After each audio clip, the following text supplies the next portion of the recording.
우리 오늘은 한 절밖에 되지 아니한데요. 자, 오늘 우리 1절 말씀. 자, 바울이 뭐라고 고민해요? 그러므로 너희는 너희가 부르심을 받은 자로서 합당하게 행하라 라고 이야기합니다. 합당하게 행하라. 그리고 이제 2절 이하에서는 어떠한 삶이 합당한 삶인지를 계속 우리에게 소개해요. 마지막 6절까지 내용은 하나님의 사람으로서 어떻게 사는 것이 합당한 삶인지. 근데 우리가 이 말씀을 나누기 전에 생각할 것은요, 과연 우리가 합당한 삶이 무엇인가를 생각해야 됩니다. 그리고 왜 우리가 합당한 삶을 살아야 되는가? 왜 이 땅에 우리가 성도들이 이 땅에서 선을 행하며 사랑을 행하며 어떤 바른 삶을 살아야 되는가? 자, 그 이유가 뭘까요? 우리가 어떠한 삶을 살아야 되는가?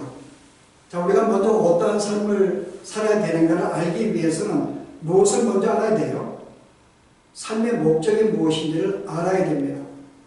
세상의 사람들은 내가 살아가는 삶의 목적이 무엇인지 모르기 때문에 내가 이 땅에 어떠한 삶을 살아야 될지 우리는 알지 못해요. 그냥 이렇게 살기도 하고 저렇게 살기도 하고 그때그때마다 자기가 생각한 대로 세상이 우리에게 요구하는 대로 우리는 그 생각에 따라 살아갑니다. 그래서 우리가 선을 행할 때에도 우리가 사랑을 행한다든지 우리가 이 땅에 살 때에도 분명한 왜 이것을 행해야 되는지를 알지 못한다면 우리는 그것이 의미가 없어요. 자, 우리가 왜 이러한 선한 삶을 살아야 되는가? 바로 그 내용은 바로 우리가 1장에서 3장까지 내용을 바로 소개하는 것이 우리가 지난 시간에 나누었던 말씀입니다. 그래서 1장부터 3장까지는 삶의 목적이 무엇인지를 우리가 살펴보았어요. 우리가 어떻게 구원을 받았는지, 우리가 왜 구원을 받았는지, 우리가 구원받은 것이 무엇인지 우리가 충분하게 논하였습니다. 자, 우리가 어떻게 구원받았어요?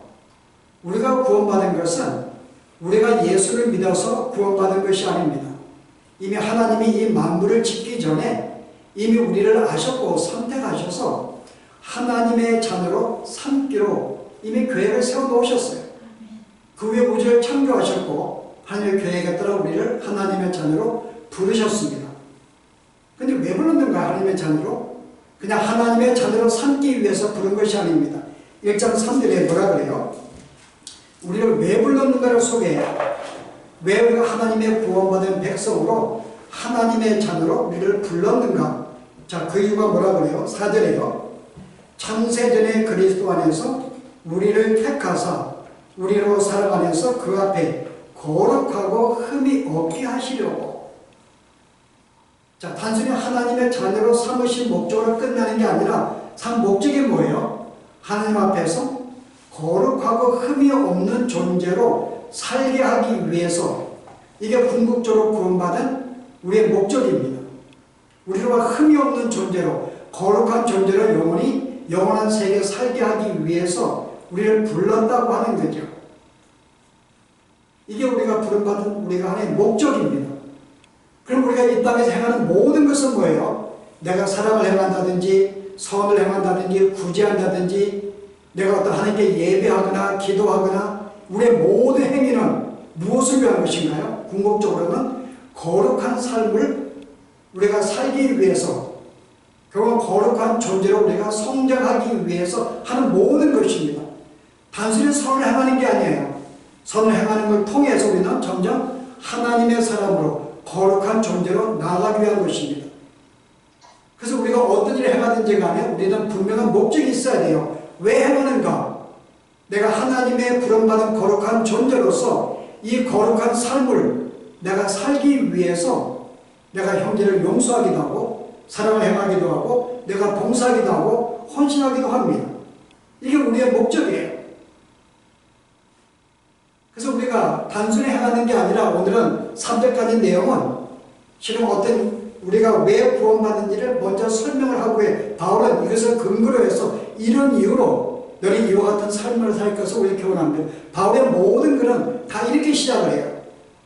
여러분 알고 있는 로마서나 갈라디아서나 빌립보, 바울의 모든 거의 글들은요, 항상 우리가 구원받은 목적이 무엇인지, 우리가 어떻게 구원받은지, 내가 구원받은 것이 무엇인지를 알게 한 후에 그 후에 뭐예요? 그러므로 너희는 이런 이유로 이와 같은 삶을 살아야 될 것을 우리에게 교훈을 해요. 자, 빌립보 볼까요? 우리 에베소 그 다음 장에도 바울이 뭐라고 이야기하고 있는지 보십시다. 저 1장 27절 볼게요. 오직 너희는 그리스도의 복음에 합당하게 생활하라. 오늘도 그냥 단순히 합당하게 생활하라 하지 아니하고 무엇에요? 복음에 합당한, 부르심에 합당한, 내가 부르신 그 목적에 합당한 삶을 살라고 우리에게 이야기를 하고 있죠. 자, 여기서 우리가 먼저 더 깊은 교훈을 나가기 전에요, 배워야 할 지혜가 있습니다. 여러분, 우리가 단순히 앞에 있는 우리 내용을 알지 못하면 단순히 우리는 사랑을 행할 거예요. 왜 행하는지 모릅니다. 왜 우리가 굳이 하는지 몰라요. 왜 우리가 인내하고 형제를 용서하고 왜 우리가 참고 우리가 정직하게 행하는 그 이유를 알지 못해요. 이유를 설명한 다음에 이걸 설명한다는 것은 우리가 뭘 말하고 있는가요? 일반적으로 성경을 볼 때 여러분이 성경은 어느 한 것만 우리가 정해서 읽으면 안 됩니다. 내가 좋아하는 것만 우리는 볼 수가 있어요. 보통 우리가 신방하거나 교회들 집에 가면은 송구 하나가 끄내 있죠. 내 시작은 미약하지만 나중은 창대하리라. 우리 이 말씀 우리는 사랑합니다. 근데 이 말씀이 성경 말씀이 아니에요, 여러분. 하나님 주신 말씀이 아닙니다. 자, 이 말씀은 언제 주어진 말인가요? 욥이 고난을 당할 때 욥을 위로하기 위해서 3명의 친구가 나왔어요. 그죠? 그 3명의 친구가 욥을 보니까 너무나 그 모습이 엉망인 거예요. 모든 재산을 잊어버리고 모든 병이 되는 그 모습을 하고 있는 걸 볼 때 그들은 너무나 측은하고 아주 젊음 속에 빠져서 그들 일주일 동안 아무 말도 못합니다. 그때 이제 욥이 입을 들어가지고 하나님이 나에게 이렇게 이런 삶을 허락했다고 이야기를 해요. 그때 친구들이 뭐라 그래요? 야, 네가 이렇게 고난받는 것은 네가 무엇인가 잘못해서 그런 거야. 친구들이 그렇게 이야기해요.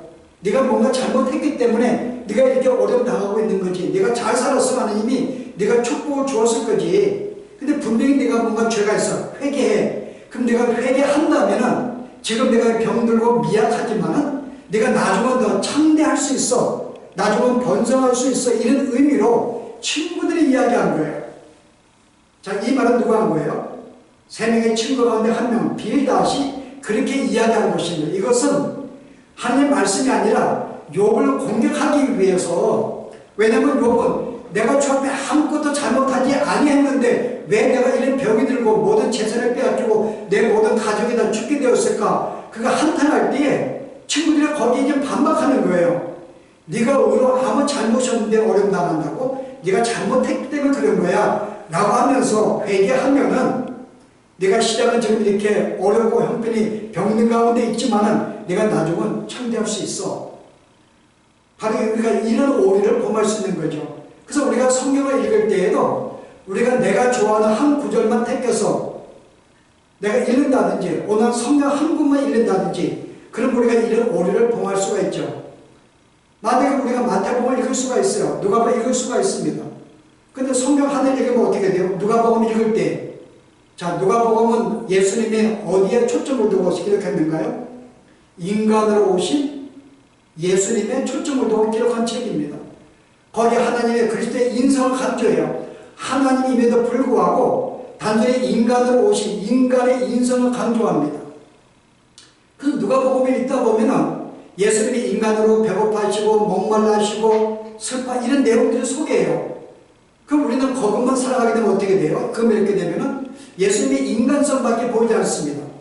그러나 그 다음 책에 요한복음은 예수님의 신성을 관점을 두고 초점을 두고 기록한 책이에요. 그래서 우리가 성경을 읽을 때 창세기부터 요한계시록까지 우리가 체계적으로 차곡차곡 읽지 아니하면은 우리는 성경이 우리에게 주는 말씀을 온전히 이해할 수가 없습니다. 이게 우리가 받을 교훈이죠. 오늘 우리가 봉독한 내용도 마찬가지입니다. 우리가 단순히 먼저 우리가 1장에서 3장까지 이 교리, 우리가 알고 있는 이 교리의 말씀을 온전히 이해하지 못하면 우리도 온전히 실천할 수가 없는 거예요. 그래서 우리가 이런 법을 합니다. 우리가 예수 믿는 사람들 가운데서도 성경의 지식만 강조하는 자가 있어요. 누군가요? 특별히 우리는 장로교에 속했는데 장로교가 그런 기양이 있어요. 장로의 특징은 어떤 하나님이 누구신지, 인간이 누군지, 우리가 범죄가 무엇인지, 그리스도가 왜 오셨는지, 성령이 왜 오셨는지, 우리가 종말에 어떤 일이 벌어지는지 가르침이 풍성해요. 그러니까 하나님에 대해서 우리가 바른 신앙을 갖도록 계속 강조합니다. 이게 장로의 특성이에요. 그 단점이 뭘까요, 여러분? 어떻게 살아야 되는가를 별로 강조하지 않아요. 우리의 특성, 장로의 특성은. 그래서 여기에 반반을 일으키고 세운 것이 감리교입니다. 조한 웨슬리가 너무나 어떤 교리에 강조하고 너무나 어떤 이 지식에 가르침만 강조하다 보니까는 아니 내가 이렇게 하나님의 자녀로 부름받았고 이런 사랑을 받았으면 그렇게 살아야지, 너무나 살지 못한 삶에서 엉망이니까는 지식만 가르쳤기 때문에, 그래서 그들은 어떤 이 지식을 아닌 삶을 강조하기 위해 세운 것이 감리교예요. 그래서 감리교는 삶을 강조합니다. 주 앞에 경건한 삶을 강조해요. 열심히 기도하고 예배하고 형제를 돕고. 나중에 또 이것이 감리교가 제 기능을 또 발휘하지 못하거든요. 처음에 할 때는 시작은 좋았는데 나중에 100년, 200년 지났더니 또 감리교가 점점 더 교류화가 돼가는 거예요. 마치 에베소 교회가 내가 첫사랑을 잃어버린 것 같이 점점 말씀을 강조하는데 삶이 약한 거예요. 그러니까 나중에 뭐가 생겼어요? 감리교 안에서 한 감독에서 만든 것이 살베이션 아미, 그게 구세군입니다. 그래서 구세군은 더 삶의 강조예요. 가난을 돕자고 이야기합니다. 그래서 우리가 성경을 읽을 때 바로 우리가 왜 행하는지 앞에 내용을 알지 못한다면 우리는 이런 문제가 생기는 거죠. 그럼 어느 게 더 중요할까요, 여러분? 바르게 아는 게 중요할까요? 행하는 게 중요할까요? 바르게 아는 게 먼저 중요합니다. 왜냐하면 바르게 알지 못하면은, 우리가 왜 이걸 행하는지 알지 못하면은 아무리 내가 많은 소리 행한다 할지라도 이것은 의미가 없기 때문에요. 나는 남에게 굳이 할 수 있어요. 누구를 위해서요? 내가 저에게 드러나기 위해서 굳이 할 수 있습니다. 오늘 정치가들이 명절만 되면 우리가 고아원을 찾아가기도 해요. 왜요? 자기들의 이름이 드러나기 위해서 하는 것입니다. 선을 행하지만 그 동기가 틀린 거죠. 그래서 우리가 바른 마음으로 우리가 어떤 목적을 가지고 이것을 행해야 되는가, 하나님의 사람으로서 거룩한 존재로 부름받았기 때문에 너희가 이제는 어떤 사망에서 생명을 옮긴 존재고 어두운 가운데서 빛으로 나왔기 때문에 빛의 삶으로서 너희가 죄악 가운데서 이제는 거룩한 삶으로 너희가 옮겨졌기 때문에 이제 거룩한 존재로서 살아야 되는 것. 그래서 우리는 둘 다 균형을 갖추어서 우리가 보는 게 필요하죠. 저는 이것을 십자가에 돌아봐요. 우리 십자가 하나는 우리가 십자가 누가 하나는 위로가 있고 하나는 가로가 있는데 우리가 일자가 뭐라고 의미하는가요? 하나님과 관계입니다. 내가 어떤 존재인지, 하나님이 어떤 분인지, 어떻게 섬겨할지를 가르치고 있어요. 그러나 우리가 좌우로 사람과의 관계 속에서 우리가 어떻게 살아야 할지도 함께 강조하는 게 십자가 가르침입니다. 어떻게 살아야 되는가? 너무나 우리가 교리를 강조하는 것도 문제고요. 내가 많은 성경을 안다 할지라도 그에게 이 삶의 어떤 실천에 실패한다면 그는 합당한 삶이 아닌 것을 이야기해요. 또 어떤 데서는요, 많이 행한다 할지라도 바른 신앙을 존재하지 아니하면 우리는 그것도 합당한 삶이 아닙니다. 자기 신학자들은 거의 다 뭘 강조해요? 삶을 강조합니다. 예수님 행하신 사랑을 본받아서 우리가 인내하고 온유하고 희생하고 헌신을 강조해요. 어떤 도덕을 강조합니다. 오늘 오순도 교회도 거의 행함을 강조하죠. 이렇게 기도하고 이것을 뭐 하고 행함을 강조합니다. 우리는 균형을 갖춰야 돼요. 여러분들이 한 해 디도서에 보시게 되면은 디도가 이런 말 하거든요. 그가 우리를 대신하여 자신을 주심은 모든 불법에서 속량하시고 우리를 깨끗하게 하사 무엇을 위해서요? 선한 일을 열심히 하는 자기 백성이 되게 하려 하십니다. 우리를 구원하시고 주의 백성을 삼은 것은 선한 일에 열심을 내는 백성을 만들기 위해서. 여러분이 복음서에 보시면 예수님이 이제 마지막 십자가 돌아가시기 전에 이제 산상수훈에 이제 산에 오르셔서 기도하는 모습이 나올 때요. 뭐가 등장해요? 하늘에서 모세와 엘리야가 등장을 해서 갑자기 산이 아주 거룩한 산으로 변화가 됩니다. 예수님과 이 모세의 이 얼굴이 굉장히 환하게 되고 옷도 환하게 되는 변화산의 어떤 산상을 그들이 경험하게 되죠. 거기에 참석했던 베드로하고 야고보하고 요한이 함께 동행하게 되는데 그들의 광경을 보고 너무나 좋았어요. 너무나 화려하고 황홀해서 뭐라 그래요? 예수님, 우리가 예수님과 우리가 모세와 엘리야를 위해서 텐트를 우리가 셋을 치겠습니다. 하나는 예수님을 위해서, 하나는 모세를 위해서. 그럼 우리는 여기에 살겠습니다. 그래요. 지금 아래에는 지금 삶에 지금 어떤 제자들이 지금 뭐예요? 어떤 일이 벌어지고 있었어요. 한 부모가 지금 귀신 들린 자기의 자녀를 데리고 지금 제자에게 나왔거든요. 고쳐달라고. 근데 제자들이 못 고치고 있는 그런 지금 문제들이 아래에 벌어지고 있어요. 근데 그런 모습이 있음에도 불구하고 제자들은 이게 너무나 화려해서 여기가 좋사오니 우리 여기 사십시다. 내려가지 말고. 이게 마치 불교들이 행하는 거죠. 세상에 속하지 아니하고 우리가 어떤 산 속에 들어가서 행하는 거. 여기가 너무나 좋사오니 예수님이 뭐라 그래요? 뭐라 그러죠? 함께 내려가자고 그럽니다. 이것은 우리가 구원받은 사실에 얼마나 엄청난 놀라운 구원을 우리가 감격을 준다 할지라도 이제 우리가 구체적으로 산에 내려가서 우리의 삶 가운데에서 하나님의 자녀로 살지 아니한다면요, 균형 있는 삶이 있지 아니한다면 우리는 문제가 있는 거죠. 자, 오늘 봉독한 내용 볼까요? 그러므로 너희는 내가 너희를 권하노니 너희가 부르심을 받은 일에 합당하게 행하라고 합니다. 합당하게 행하라. 자, 이번에 합당의 뜻이 뭘까요? 내가 부르심을 받은 자로서 합당하게 행하라. 이 악시오스라는 단어는 두 가지 의미가 있습니다. 하나는 조화롭게 하다는 뜻이 조화롭게 하다. 내가 마치 이제 오늘 양쪽에 저울이 있는데 이 저울에 동일한 무게를 가진 물건을 내가 놓으면 어떻게 돼요? 이게 균형을 똑바로 씁니다. 이게 조화롭고 균형 있는 거예요. 바로 이런 단어가 합당하는 뜻입니다. 악시오스 단어예요. 악시오스. 균형 있게 하다. 우리가 먼저 내가 하나님을 알고 있느냐, 내가 어떤 존재인지 알고 있느냐, 내가 교리로 멈추지 아니하고 뭐예요? 이제는 그 삶을 균형 있게 삶에서도 나타나라고 이야기하는 거죠. 이것이 그 합당에 행하는 것입니다. 내가 이렇게 하나님의 자녀로 됐는가? 그 합당에 행해야지. 또 하나의 뜻은 뭔가 하면은 하나의 이 어울리다 그 뜻입니다. 합당은 어울리다. 우리가 어울리는 것은 뭐죠? 내가 집사님 옷을 입었어요. 근데 갑자기 위에는 드레스를 입었는데 아래에 어떤 이 반바지 입고 나가면 어떻게 돼요? 조화가 있지 아니합니다. 옷을 입어도 내가 위와 아래가 조화롭게 입어야 돼요. 만약에 색깔이 위에는 노란색으로 입고 아래는 어떤 또 다른 색으로 입고 조화가 없을 수도 있습니다. 조화롭게 위와 아래 색깔 맞추는 것도 조화로운 거예요. 마치 나이 든 사람들도요. 나이 든 사람 만약에 쫄쫄이 바지 입고요. 길거리 나가게 되면 아니 우리 TV에 나오는데 여러분 어느 이렇게 노인들 할머니가 지나가는데 할머니가 미니스커트를 입고 지나가면 어떻게 돼요? 꼴불견이죠 여러분. 이게 좋아하는 게 아닙니다. 그럼 거기에 나이에 걸맞게 어울리게 옷을 입는 거. 오늘 이게 합당한 뜻이에요. 내가 하나님의 구원받은 백성으로서 거기에 어울리는 행동을 하는 것.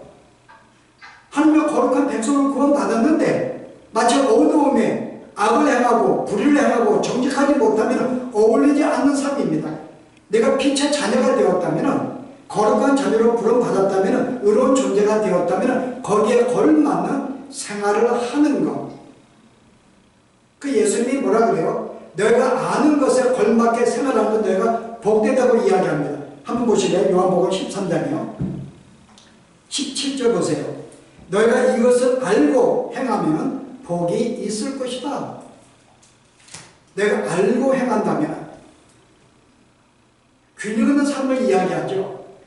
그래서 우리는 어떤 하나님을 아는 것으로 끝나면 안 되고요. 내가 알고 있는 만큼 거기에 균형 있게 어울리는 삶을 살라고 이야기합니다. 자, 궁극적인 목적은 뭐죠? 궁극적인 목적은 바로 거룩한 존재가 되었고 계속 거룩한 존재로 성장하기 위해서 이 모든 일을 하는 거죠. 그래서 오늘 우리가 그 다음에 바울이 뭐라고 해요? 2절과 3절 마지막 절에 이제 구체적으로 합당한 삶이 무엇인지를 소개하면서 3절에 뭐라고 해요? 그 중에 하나 소개하면서 평안에 매는 줄로 성령이 하나가 되게 하신 것을 어떻게 지키라고요? 힘써 지키라고 이야기합니다. 그냥 지키는 게 아니라 내가 하나님의 거룩한 백성이 되었으면 이제 거룩한 존재로 점점 성장하기 위해서 이런 존재로 내가 서기 위해서 뭐요? 힘써 너의 목숨을 바쳐서 일하라고 이야기합니다. 그래서 우리는 삶의 현장 속에서 내가 무엇을 행하든지 내가 하나님의 사람으로 이 거룩한 존재의 모습을 보이기 위해서 나는 최선을 다해야 되는 거죠. 목숨 바쳐 일을 해야 되는 것입니다. 왜 우리가 자기 생명을 바치는가? 내가 정직한 일을 행할 때 주를 내가 시인하는 문제에 대해서 복음을 증가하는 이 모든 일에 왜 우리가 우리의 재산을 손해보면서도 내가 병을 가짐에도 불구하고 양보하지 않냐고 내가 이 신앙을 지켜나가는가? 바로 주님 우리에게 최선을 다하라고 이야기했기 때문에 이미 하나님은 우리로 하여금 거룩한 존재를 만들어 주셨어요. 그런데 시작입니다. 마치 이제 애기가 태어난 것 같이 이미 인간은 되었고 그러나 아직 그는 인간의 행실을 행하지 못할 것입니다. 우리는 그런 존재들이에요. 이제 하나님을 더 깊이 알아감으로 말미암아 또 우리가 이것을 우리의 삶 속에 우리가 적용함으로 말미암아 우리는 뭐예요? 점점 이제는 사람으로서 점점 거룩한 존재로 우리는 이제 성장하게 되는 모습이 우리에게 주어진 것이죠. 이를 위해서 우리가 부름받은 거예요. 그래서 우리는 이걸 잊지 않아야 됩니다. 우리가 무엇을 하든지 내가 하는 이 목적이 무엇인가 하나하나가 거룩한 존재로서 살아가기 위한 하나님의 자녀로서 성장하기 위한 이 모든 것을 알고 우리가 구제하든지 선행하든지 봉사하든지 이 모든 것들은 우리가 거기에 걸맞게 해야 됩니다. 그래서 주님은 우리가 뭐라 그래요? 내가 거룩하니 너희도 거룩하라고 이야기를 해요. 베드로가 그와 같이 권면합니다. 베드로가 한번 볼까요? 우리가 뭐라고 이야기하는지 오직 너희를 부르신 거룩한 이처럼 너희도 모든 행실에 거룩한 자가 되라. 누구처럼요?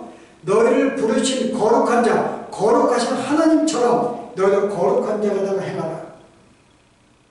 그래서 오늘 이제 우리가 다음 시간부터는 이제 우리가 구체적으로 합당한 삶을 뭐 소개할 텐데 우리가 그 전에 우리 일반적으로 우리가 왜 합당한 생활을 해야 되는지 바로 거룩한 존재로 부름받았기 때문에 이제 이와 같은 존재로 우리가 아름답게 세워지고 살아가기 위해서 우리가 이 땅에서 우리가 삶에서 여기에 걸맞는 합당한 삶을 사는 것이 우리의 삶인 줄 알고 이제 이와 같은 삶이 있기를 바랍니다. 기도하십시다. 오늘 왜 우리가 이 땅에서 선을 행해야 되는지 왜 우리가 희생하며 헌신해야 되는지 왜 사랑을 해야 되는지 단순히 우리가 도덕적으로 사는 것이 아니라 우리가 하나님의 거룩한 백성으로 부름받았고 현재 우리는 주의 거룩한 백성이기 때문에 거기에 걸맞는 삶을 사는 것이 옳기에 우리가 이 땅에 선을 행하며 사랑을 행하며 이 모든 것들이 거룩을 위한 삶인 것을 오늘도 알게 하신 하나님 주님 우리가 왜 부름받은지를 오늘 다시 한번 분명히 알았사오니 이제부터 우리가 부름받은 자의 이 본분을 다하기 위하여 이제 우리가 이 땅에 사는 동안에도 우리의 신분에 걸맞는 이런 삶을 위해서 힘써 살아가는 저희들의 삶이 되도록 저희들을 붙드시고 인도하여 주시옵소서. 예수의 이름으로 기도합니다.